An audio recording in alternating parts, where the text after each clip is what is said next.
Good afternoon and welcome to our Good Friday service here at Mariner Sands Chapel. That was Michael W. Smith singing a song called More Love, More Power. Today is a day that we remember the death of Jesus Christ on the cross. And so we will be doing some selected readings from those passages that pertain to this. But we also have some scriptures that give us hope from the passages from Hebrews. So today, let's just focus on what the crucifixion, the death of Christ, has meant for each one of us. Today, I'll read from the Gospel of John, chapter 19, verses 1 through 11.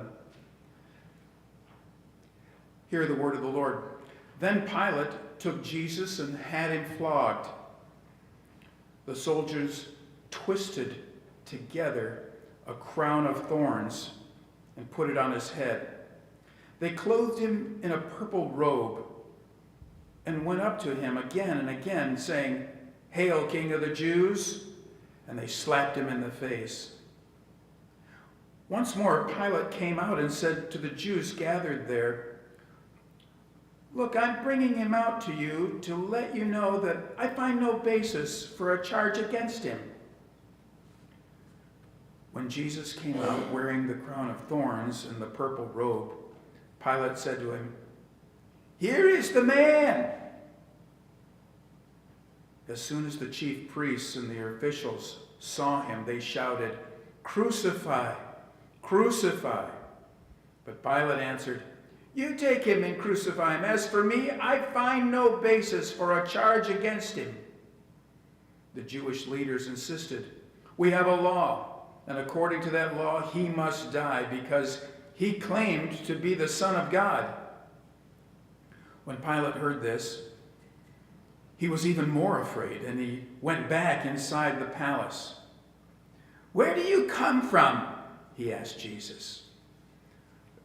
But Jesus gave him no answer. "Do you refuse to speak to me?" Pilate said. "Don't you realize I have power either to free you or to crucify you?"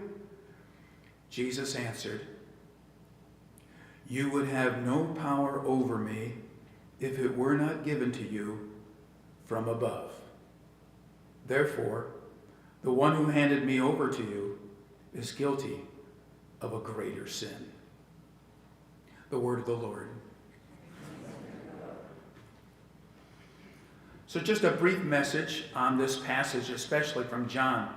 As we journey together toward Easter, we remember Jesus' sacrifice and give thanks for what he brought to the world. Yesterday, we sat around a table and listened to the gospel words when Jesus spoke, "Love one another as I have loved you." Now our passage from the Gospel of John today, it gives us a glimpse of Jesus being punished by the Romans and led to death by the crowd. While standing before Pilate the governor, Jesus remained quite calm. And he was also quiet. Pilate asked, "Don't you realize I have the power to free you or crucify you?" And he was shocked by Jesus' answer. "You have no power over me if it were not given to you from above." God has put all power in heaven and on earth in the hands of Jesus. God was totally in control of this moment. But to everyone in Jerusalem, they were in the dark. When people walk in darkness, it seems the whole world is in darkness too. Have you ever been completely left in the dark? Perhaps you visited a tourist attraction in Kentucky, Mammoth Cave. During the tour, they turn out the lights, and you experience in the cave what it's like to be in complete darkness. You cannot even see anything, not even your hand in front of your face. So you just freeze where you are and wait for the lights. Perhaps you get up at night. Guys, we know what that's like, right? And you, not wanting to disturb anyone by turning on the light, you walk across the bedroom and then you stump your toe. or you stumble over something on the floor. I remember several years ago with my daughters, we were in a hotel room and it was dark, and I had to get up in the middle of the night, and as I was ambling across the room, I stepped on a high heel, and the high heel went right up into my arch. Well, it can be hazardous to walk in a house with teenage daughters in it. You scream and you wake up everyone because, well, that pain in your foot is pretty real. Or maybe you were in New York City in the summer of 1977 when the electrical power went out. Remember they used to say, "Where were you when the lights went out?" Looting, arson, other criminal acts just wreaked havoc in Crown Heights and Bushwick and the Bronx.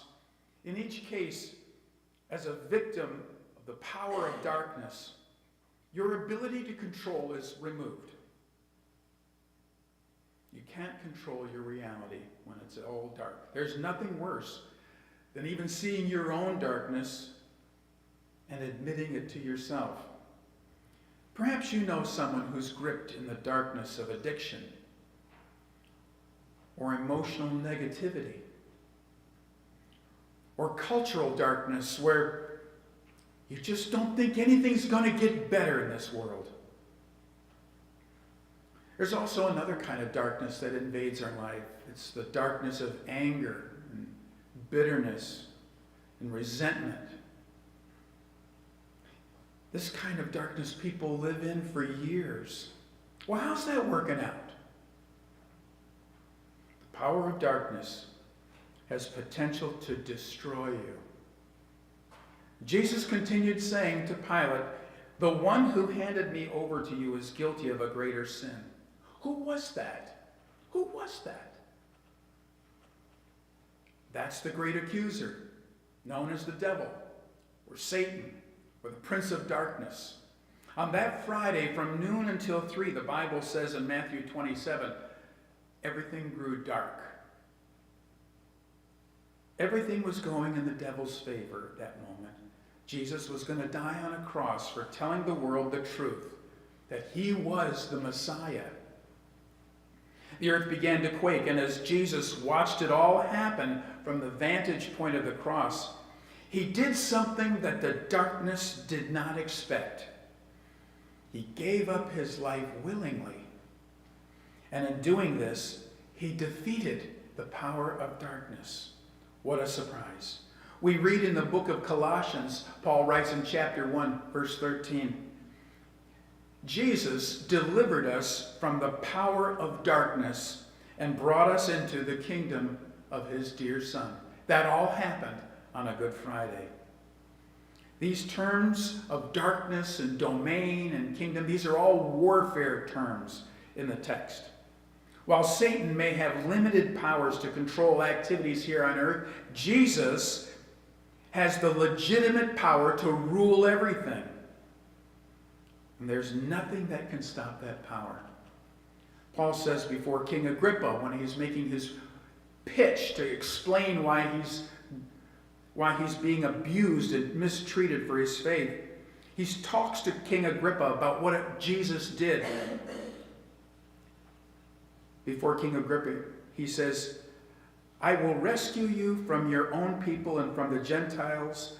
I am sending you to them to open their eyes and turn them from darkness to light and from the power of Satan to God, so that they may receive the forgiveness of sins and a place among those who are sanctified by faith in me."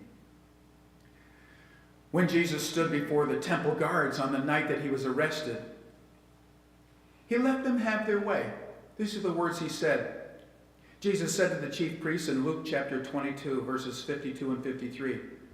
He said to the chief priests, the officers of the temple guard, and the elders who were coming for him, he said, "Am I leading a rebellion that you've come with swords and clubs?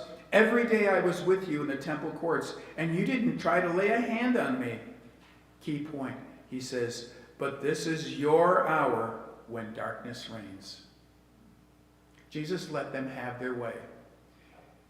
But it was all a surprise, because in dying, he finished the great work of atonement, so that not only our sin, but for all sin of the whole world could be atoned for, and that forgiveness was now possible. No more sacrifices need to be made. What can you do when you're in darkness? If your life is in darkness, maybe you're here and there's something dark in your life. Maybe you're watching through our live stream and online, and there's darkness in your world too. Well, you could ignore it. This is one response people have to being in darkness. You could say, well, there's no way to ever really know how to live life, so whatever. Darkness is just the norm for everybody. You could ignore the darkness. You could also deny it.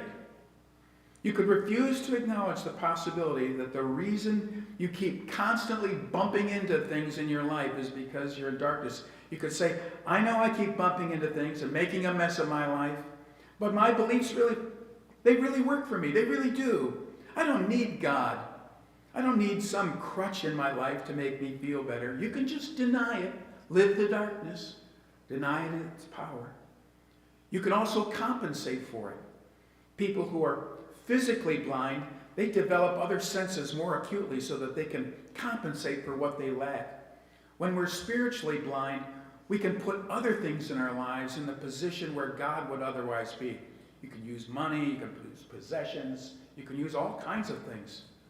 I know many people who worship another God that they call science, and that's what brings mystery and